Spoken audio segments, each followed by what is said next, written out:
ang AFP. Itong mga nagdaang araw, tumuo tayo sa Negros upang mag-fact-finding mission at retrieve ang katawan ni Alisa Alano, isa sa mga walang habas na pinaulanan ng bala ng AFP sa Negros Occidental. At kanina lamang makikita natin na pinopost ng AFP at mga troll accounts na ako ay kasama sa nasawi dito sa Negros.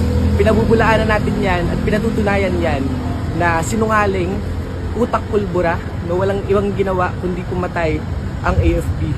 Kung kaya sa ganito, malinaw para sa atin, hindi mabubura ng kasinungalingan ng AFP ang lahat ng walang paglabag nila sa karapatang pantao sa mga mamamayan ng Negros at sa mga leader estudyanteng lumalaban. Hindi mabubura nito ang katotohanan na mga katulad ni Alisa Alano ay pinapatay nila, pinapaslang dahil sila ay mga kabataang lumalaban.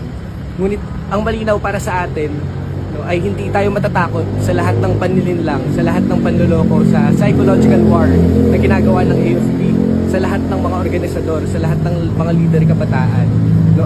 At tuloy-tuloy tayong kilos, tuloy-tuloy tayo na mananawagan ng hustisya, pananagutan sa lahat ng kasahulan ng AFP.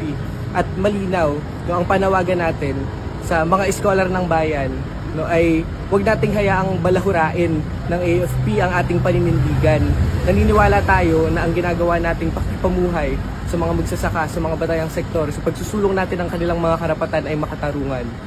Sinungaling ay ang AFP, walang kredibilidad yang mga yan, utak pulbura at dapat nang buwagin, kagaya ng NTF-ELCA at lahat ng estado, lahat ng ahensya ng estado na walang ibang ginawa kundi ang pumaslang at yurakan ang karapatang pantao ng sambayanan.